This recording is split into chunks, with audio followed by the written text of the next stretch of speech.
कबीर दिल लगाकर काम कर रहा था, लेकिन बार बार उसे जेनिफर का ही ख्याल आ रहा था। कल शॉप की छुट्टी है, कल ही उससे बात करूंगा। अगले दिन कबीर जेनिफर से मिलने गया। हाय जेनिफर। जेनिफर, कब माफ करेगी तू मुझे? तूने मेरा विश्वास तोड़ा है कबीर। पता नहीं मैं तुझे कब माफ कर पाऊंगी। तुम जब से मुझ पर नाराज हुई हो मुझे बिल्कुल भी अच्छा नहीं लग रहा है। प्लीज मुझे एक मौका तो दो समझाने का। कितने सारे मौके थे तेरे पास कबीर, पर फिर भी तूने मुझे अपनी सच्चाई नहीं बताई। मैं ही पागल थी शायद जो तुझे पसंद करने लगी थी। क्या हुआ जेनिफर, किन ख्यालों में खो गई? उस कबीर के बारे में सोच रही है क्या? क्या कहा? कुछ नहीं। अपन कहाँ चल रहे हैं? कल्लन चाचा की दुकान पर चाय पीने। और वहाँ बैठा कबीर जेनिफर के बारे में सोच ही रहा था कि तभी अरे यार, ये पाठ कितना कठिन है। मैडम भी छुट्टी पर है, मुझे कुछ भी समझ नहीं आ रहा है। इस बार भी हम फेल हो जाएंगे। हाँ यार, हमारे पास तो इतने पैसे भी नहीं हैं कि राजू की तरह ट्यूशन कर लें, और ना ही कोई हमारे आसपास ऐसा है जो हमें ये पाठ समझा सके। क्या हुआ बच्चों, मैं तुम लोगों की कोई मदद करूं? आप हमारी मदद करोगे? हमें ये गणित में एलसीएम का पाठ समझ नहीं आ रहा है। अरे ये तो आसान है, बताओ क्या सीखना चाहते हो? ठीक है भैया, ये देखो। और यहाँ जेनिफर कल्लन चाचा की दुकान पर पहुँच गई थी। कल्लन चाचा कुछ ज्यादा ही खुश लग रहे थे। अरे जेनिफर बेटा, ये लो, आज मुफ्त में कड़क चाय पियो। अरे चाचा, क्या हुआ? आज तो आप फूले नहीं समा रहे।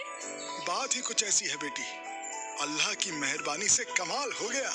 तेरे उस नेक दिल दोस्त कबीर के कारण ही मेरी शॉप बच पाई है। क्या मतलब चाचा? कल्लन चाचा ने जेनिफर को बताया कि किस तरह कबीर ने उनकी दुकान बचाई। अल्लाह उसका हर सपना पूरा करे। जेनिफर को कल्लन चाचा की बातें सुनकर मन ही मन खुशी भी हो रही थी। तेरे उस दोस्त ने तुझसे राज छुपाया, पर लड़का बुरा नहीं लग रहा। थैंक यू भैया, आपने बहुत अच्छे से सिखा दिया। भैया, एक बात बोलूं क्या? हाँ कहो ना। हमारे और भी फ्रेंड्स हैं, आप उन्हें भी पढ़ाओगे? मैथ्स और साइंस हमें ये समझ में नहीं आते, बहुत दिक्कत होती है। हम लोगों के एग्जाम्स भी आने वाले हैं। प्लीज भैया, अगर आप हमारे घर आ सके तो बहुत मदद होगी। पर वो दिन में तो मैं काम पर जाता हूँ, और वैसे भी अब जल्दी मैं शहर छोड़कर जा रहा हूँ। भैया, आप काम के बाद रात में पढ़ा दिया करो, हमारा एग्जाम क्लियर करवा दो भैया। हाँ भैया प्लीज। और वैसे भी 3-4 दिन की ही बात है, उसमें हम आपसे सारी जरूरी चीजें पूछ लेंगे।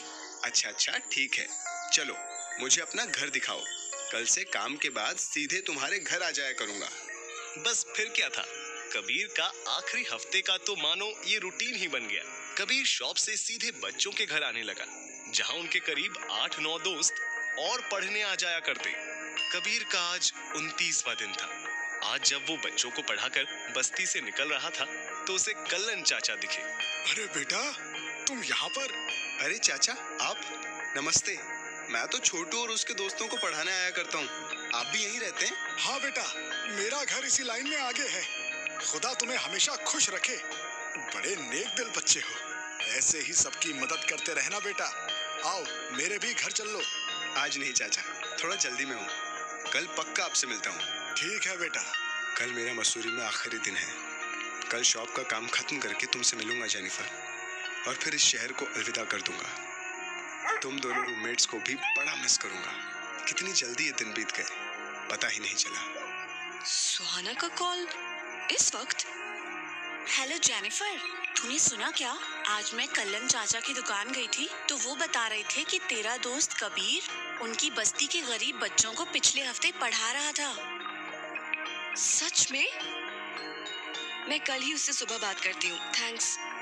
पर आज की रात तो जैसे नींद कबीर की आंखों से कोसों दूर थी। आज उसका मसूरी में आखिरी दिन जो था, वो जेनिफर के पहुंचने से पहले ही रूम लॉक कर शॉप की ओर बढ़ गया था।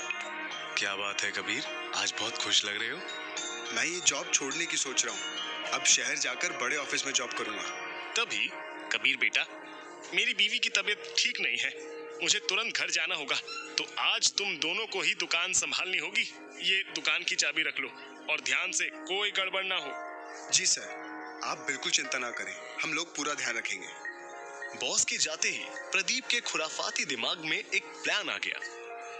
आज सही मौका है, आज ही हाथ साफ कर लेता हूँ।